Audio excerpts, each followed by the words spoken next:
Welcome to BPTV. I'm your host Andy Amrine, and today in our continuing Around Town series with Bethel Park School District personnel, we are going to talk to Mandy Figlioli.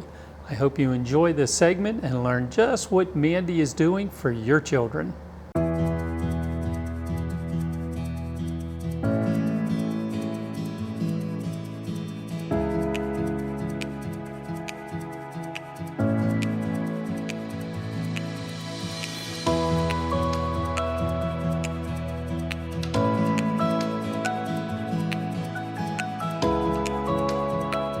So Mandy, thank you for sitting down and taking the time and telling your story to the residents of Bethel Park, but in particular the staff, students, and family of the district, and would like to just introduce you to the community. So how about first off, introduce yourself and tell me a little bit about yourself. Where did you come from? Okay. How long have you been with the district now? And let's start there. Okay, absolutely. I've been with the district since September of 2021. Okay. Prior to that, I was the assistant superintendent in Burgettstown. Okay. And prior to that, I was an elementary teacher for 10 years. And that's really where my heart lives, in the elementary classroom. It was something that I always wanted to do. I always knew what I was going to be. Okay. My mother, grandmother, aunts, all teachers. I'm a proud mom of 2 boys and a wife as well. I actually live in West Virginia. Go Mountaineers. Wow. I know it's bold, but I'm going with commute. it. Yeah, it's about 40 minutes, Okay. but it's just enough time to, clear your head on the way in, clear your head on the way out. I actually really enjoy the community here. There's a lot of amenities that I don't have at home. So I'm getting used to Trader Joe's and nothing but cakes. Definitely gained about 10 pounds when I started working here, but just love the community and really starting to get to know what's here, what's available, who's here, getting to know the families. The staff has been very welcoming. But yeah, it's been about almost 2 years in September. Wonderful. Okay. Really, really happy with the position. Okay. I never imagined myself being an administrator. Just an opportunity came up in Burgettstown. There was a lot of turnover, looking for someone to step up and lead. I've always kind of thought of myself as a teacher. And so this position allows me to teach the teachers and work with the teachers and make sure they have everything they need to do their jobs well. Okay, so what is your job title?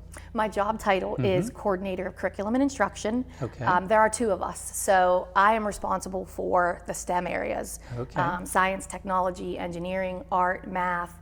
I also have That's a big area. I have the music department as well, the tech ed department. Have fantastic leadership in our departments. And my colleague, Miss Wells, is responsible for humanities and English language arts. We collaborate a lot, but we do have our specific lanes that we work with in those departments. So what is a normal day for you then at the district? They never look the same. Okay.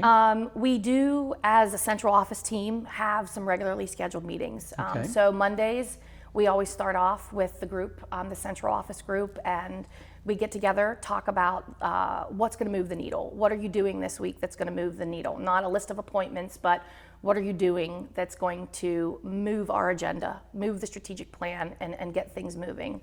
So we kick off every Monday like that.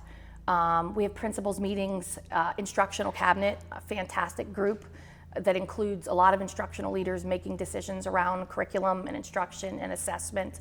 I try to be with the teachers at any opportunity that I can get. Okay. I had a great experience this year. We did a book study. We were really excited. We had 50 teachers sign up to do it as their evaluation method. And so I had the opportunity to meet with a lot of individual teachers about what they saw universal design for learning looking like in their classroom. We spend a lot of time planning professional development. That is a huge responsibility of the curriculum department, and just making sure that the teachers are up to speed on current research, current trends. I love to learn. I think that that's part of my job that I really enjoy. Always reading, webinars. I spend a lot of time learning. It never gets old. It's just something that I really love. And so a lot of time with the teachers and professional development. I'm the district assessment coordinator. So spring's a pretty busy season for me, Okay. making sure that we're ready for the state assessments. Always things going on behind the scenes to make sure that we're ready procedure-wise.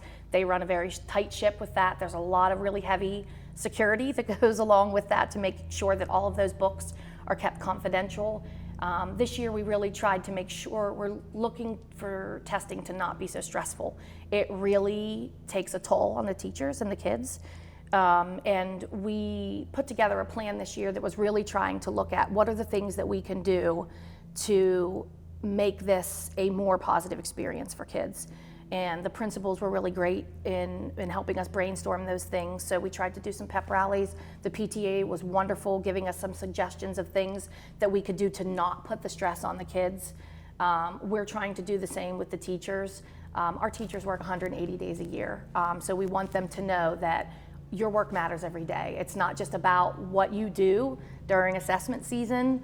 That's a metric for us that can tell us how we're doing, which standards we're hitting really well and the kids are thriving in. Maybe there's areas of growth, but that was something that we really focused on this year, was trying to make sure that that culture was not one that was stressful, but rather a celebration. It's just an opportunity at the end of every school year to show what you know.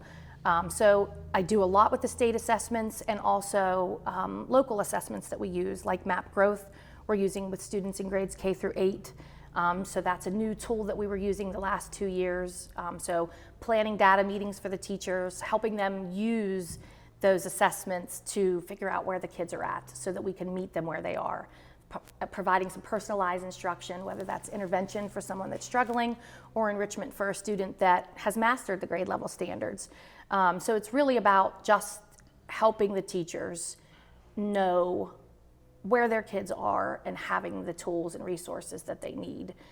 So not a lot of, Mondays always start the same in the instructional cabinets every third Thursday of the week. But other than that, you just kind of, you always show up making sure you've met your deadline for that day, because you want to be available to any teacher that would want you to visit their classroom or need to brainstorm with someone.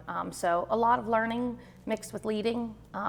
Really love the work that I'm doing here. So pretty much throughout the week, it's not uncommon for you to be working directly with the teachers. Yeah, not at all. Mm-hmm. Now, do you go down to the different schools and? I want, my goal this year is to be more visible, just for no reason. Not because someone has asked me to be there, but there's so many good things happening, and if you don't get out and see it, not someone to go in as a gotcha, and mm-hmm. I'm not their supervisor, right. But it really helps you learn and keep a pulse on what we're doing well, what we may need to tweak a little bit, and the kids are, for me, that's, you're like a grandmother when you're an administrator. You get to go in, you get to see the kids, interact with the kids, but the teacher is the one, like the parent that is responsible. But it is, if you're having a bad day, the best thing to do is get out and go into school and find that joy, because that's why we're here. That's one thing Bethel Park has, just an amazing Agreed. Staff of teachers. Agreed. They really are amazing, and with BPTV and Dave Cable, we get invited to see a lot of the best of the best, because they want to showcase a lot of what they're doing, and we enjoy meeting those teachers and showcasing those. And they made a great first impression. That would be a lot of fun doing that on mm-hmm. a weekly type basis with all these amazing teachers we have in the district. But do you interact with the students at all? Do students ever come to you with ideas of something that they should be doing? I will tell you that is something that I miss, that I'm trying to figure out how to scale in a larger district. The mm-hmm. district I was in before, we had 1,200 students in the entire district. I also taught in that district, so I was very used to hearing my name, Mrs. Fig. But here, it's a much larger district, mm-hmm. and I do go in and interact with the kids. We've done some things with the building of the new elementary school, to some focus groups with the kids. Mm-hmm. We did a playground focus group with 4th graders from every elementary school, just to talk to them about, what are the things that you like to do on the playground? What are things that keep you from feeling comfortable on the playground? We also did a focus group with the Children's Museum, with kids from every school, and just kind of watching what type of materials they gravitated to, asking them questions about what they'd like to see in the new school. Those things that are planned and coordinated really allow me to interact with the kids. But I don't know that the children know my name. And it's at the beginning, it was something that was different to just be walking in the hall and not know the kids. So I try, a couple times this year, I had different librarians ask me to come and read. So I interact with the kids. I don't know if they know who I am. And I've come to the terms of understanding that I still get to seek the joy. And I'm like the duck, the legs under the water, just making sure that the teachers have everything that they need and smooth sailing. So if they never know that it's me or it's my name, I'm okay with it. Because I still get to go out and see the smiles and see the joy of all the work that the teachers are doing. Or there anything this year that looking forward, this school year is going to be starting in a month, and is there anything different that you're doing this year that students and teachers are going to see when they come back to school? Yes. Last year we had a blast with the teachers. For the in-service, we had them design hats. We had a bunch of materials that they could use, and we asked them to design a hat that would improve their profession. So now we have to outdo that. Okay. So I will say something that we've been exploring a lot is artificial intelligence. Okay. And really trying to look at what does that look like? What does education look like when the things that traditionally were assigned can now be generated by a computer? So we're looking for ways to kind of weave that in to kind of give the teachers an experience with that. We still have some decisions to make for back to school in service, but we've got some really amazing tools coming into the elementary center, some new math tools, new reading series coming into the high school, new science standards statewide, which are just so hands-on, and it's more about doing science than memorizing science or learning science. So those are the things I think that I'm really looking forward to this year, is just making sure that we're ready for the 21st century. Education is changing, and we've got to be flexible and malleable and be ready. And I think that we need to spend some time thinking about what does the learner look like? What post-COVID, in an era of artificial intelligence, what do our learners look like? What do they need? What are the skills and dispositions that you're going to need to take away from high school, besides just the reading and the math? Those soft skills, I think, are things that we need to look at as well. So I really do enjoy the ever-changing pace of education. I love change. It excites me, equally scary and exciting. So looking forward this year to helping the district move into this new post-COVID world. What's one of the favorite things that you do with your job? My favorite things, I love doing workshops with the teachers. Okay. I, last year and the year before, had the opportunity to work with the elementary teachers in mathematics. And I like to model what I would want them to see, what they would be doing in the classroom. So I try to do interactive activities in my workshops. I do learning stations like I would want the teachers to do in their classroom. A lot of hands-on materials. And I like them to be able to take things with them. So I like to spend that time with them, learning together and then planning together, so that I know that when they've left that workshop, not only have they learned something, but they're leaving with the tools to take it back to their classroom. So probably my favorite thing is the workshops, and Dot Day is something. What is Dot Day? Dot Day was the first impression for me of Bethel Park. I started on September 13th of 2021. Dot Day is every year on September 15th. Okay. And it is by an author named Peter Reynolds, wrote a variety of books, one of which is called The Dot. And it's about a child who doesn't think that they can draw, and they draw this dot.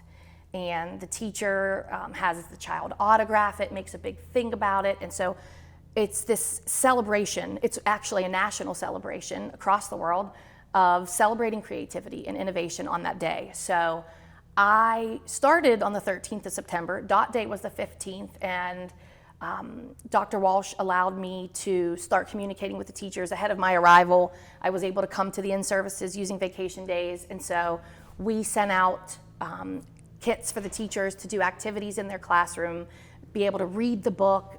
There were all sorts of virtual activities that you could interact with other schools in the world, in the nation, and we all wore dots. So my first 2 days here, I was GPSing my way to all 5 elementary schools, hand delivering all of the kits for the teachers. And elementary teachers, they can take a theme like nobody's business. 2 days in, they were all in. The pictures were rolling in of the kids. They loved the activities, and it was just a really welcoming feeling to know that they were open to innovation. They wanted to celebrate creativity. So we did it again last year. So it's called a Create Trilogy. So the first book was The Dot. Last year was Ish. That book is really just about the fact that you're not going to do anything perfect. Ish is just, you gave it your all, you did it well. So we did some new activities last year. We took the Ish pledge, that we are willing to accept each other for as we are, that our best effort is enough. And then this year we'll celebrate Dot Day on the 15th, and the third book of the Create Trilogy is called Sky Color. So that will be our focus this year. I also do community days. We've had a lot of fun. Dr. Walsh has asked me to set up a booth for the school district. So the first year we did a marble run. Last year we did a catapult challenge, which was very competitive. The parents were also very competitive. So I'm looking forward to that. We have not planned that activity yet, but that's a really great way for me to get to know the community. And so I always look forward to that every year as well. So with your days here and working with the teachers and trying to get the students, coming to Bethel Park, did this meet your expectations, exceed your expectations? It's Absolutely. It had to be a pretty substantial change for you. It was, but it was an opportunity to, in a small district, as the assistant superintendent, you're doing a lot of things. And so curriculum and instruction was always what I loved most. And it was very challenging to make sure that that was the priority when you're trying to manage the business of a school. And so here it is, I'm able to be laser focused and spend my days all on teaching and learning. And I could not be more appreciative or just astounded by the response of the teachers. They are open-minded, they are risk takers, they are ready for change. And I feel like this is the time. When I came in, the strategic plan had just been developed. And so it was great to have that anchor and know that this is where we're going, this is what we want. And a huge part of that is the STEAM. We definitely have room to grow there. Yeah. It is, you have a lot of pockets of innovation. You have teachers who have been trying things and doing things, but we need to have an articulated experience from K to 12, equitable experience. I look forward to, I will say the elementary project has been a dream come true.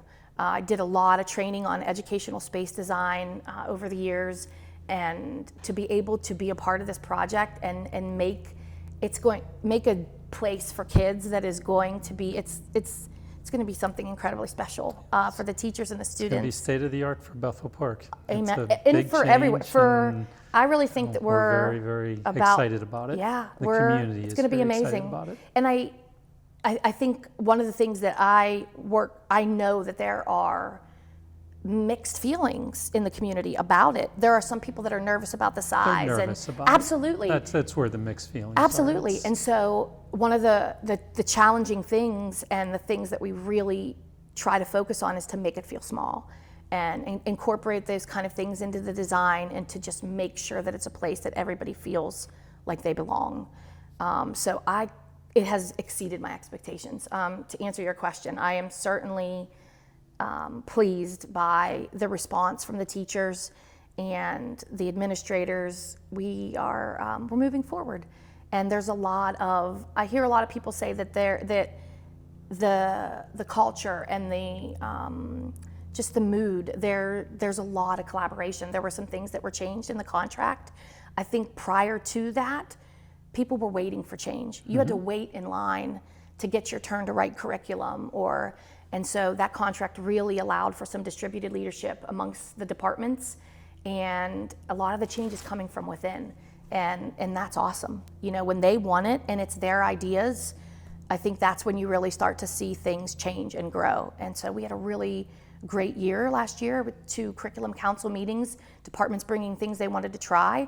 So I'm excited to see in year 2 of this new model of what we accomplish. So what do you see changing this year then for teachers and students? The school year starting in a month, and anything out there that teachers and students are going to see change from last year to this year? I would hope to see change in our assessment practices. We really need to make sure that we are removing barriers from assessment. When you use a traditional type of assessment all the time, you don't always give students a chance to show you what they know. And last year in phase 1 of the curriculum mapping, we were laser focused on what are the expectations for your student? What are the standards you're supposed to be teaching? What are the goals of your course? And stage 2 of that is really we're going to spend some time with that. That's our focus in the curriculum this year of how do I know that they learned it? What does that look like? How can they show me what they know? So I really hope to see students having opportunities to be creative in showing what they know, whether it's making a multimedia project or building a portfolio. And we want to meet the teachers where they are. I think some have different experiences and different expertise, and we've really challenged ourselves to offer professional development that is meaningful to you and that meets your needs.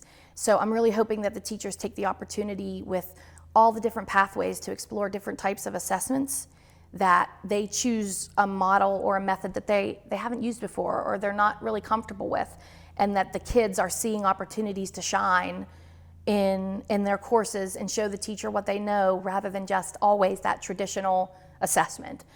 So that's something I think will be beneficial for the teachers and the students as well. You got a big challenge ahead of you this year. Absolutely. So how about 3 years? What do you see a change in 3 years then? In 3 years, I would like to see us, as far as our core instruction goes, I see us doing great things. Reading, math, science, social studies. I would love to make sure that it's equitable. Right now, within 5 elementary schools, Very out of balance. And it's all teachers are doing what they feel are right for kids. Sure but they that are. communication and collaboration, we made great gains there last year, and I want to see that continue. In 3 to 4 years, I want us to be someone that the region is looking at for innovation and the things that we're doing in regards to STEAM and computer science and artificial intelligence, and that is going to take a coordinated, articulated sequence from K to 12. We have outstanding computer science programs in our high school, and there's some pockets of experiences along the way, but that needs to be articulated. You can't be what you can't see. So if the kids don't have the opportunity to experience those things equitably, we can't guarantee that we've showed them all of their opportunities before they've left us. So that really, coming into this, was one of my long-term goals. And when we move to the elementary center, it will be a little bit easier. Right. We did put in the elementary school, there are 2 specific STEAM classrooms. It will be a rotation for the students that they will have just as they would music, art. I want us to have a balance of literacies, not just the basic core skills. We have outstanding art programs, outstanding music programs, but there are literacies in the 21st century that I feel that we need to make sure that it is as robust and as innovative. So that for me in 3 to 4 years is that we've articulated that experience, that the kids are having an equitable experience, and that we're collaborating with other districts and people are looking at us as a resource to support them in trying new things. And whether it be artificial intelligence or coding, I really just want to see this district, I want the region to see what is here and what is Right. happening here. And I think that once it's an articulated sequence and we capture that through the curriculum mapping process, that we will have a lot to offer to share with other schools to help them in their journey as well. Okay, so then let's go to 5 years. The elementary center now has been open 2 years. And where do you see STEAM between the elementary center, IMS, and the high school? You've had a chance to balance everything out. What would your next step be? Where do you see yourself in 5, 6 years then? Oh, We're really looking at the yeah, crystal no, ball I now. recognize that there are and technologies that will be out at that time we've never seen Probably before. aren't even here that. But we are forming some exciting partnerships we've been working with the Children's Museum on the elementary project, working with Carnegie Mellon University through their Create Lab. Data literacy is something that is an area of passion for myself and Mr. Slezak. So much data is being captured with our children, whether they're using social media, and it's everything and everywhere you do, there's data Right. being captured. And that has not really made its way into the computer science standards, but it is something that kids need to be aware of and be masterful of. So that is something that I in 5 years, I would hope that was something that we were really, really masterful at. Pittsburgh has so much to offer education-wise between the Moonshot Museum and them developing colonies on the moon or on Mars. And every aspect of education is involved with that. And with CMU, and Pittsburgh is going to be the control center of all that. And I don't know that a lot of people seeing- know that either. Seeing the excitement when I'm in some of the Bethel Park schools, even at the elementary level, of what they want to learn, what they want to take forward in their education part, it would be just, it's hard to even believe and look at and fathom that a first grader in Bethel Park this year going to the elementary center, going to the high school, then possibly CMU or one of the other fine schools here in Pittsburgh, and in 20 years they're going to be living on the moon. And that's something that the education part of Bethel, yourself, the excitement grabbing hold, and it's hard to even believe where we're going to be in 5 years, let alone 10 years. So I Agreed. know it's not a fair question. No, but it it's is just- recognizing that you have to be flexible and fluid, but there are skills that students need, regardless of how technology changes and adapts. There are, some people call them soft skills, executive functioning skills, employability skills. There are things that machines can't do. Right. And we need to make sure that our kids are having those types of experiences that lead to mastering those skills and dispositions. They're equally as important as everything else. And an experience like designing something, building a prototype, reiterating it, fixing it, going through that process of failing.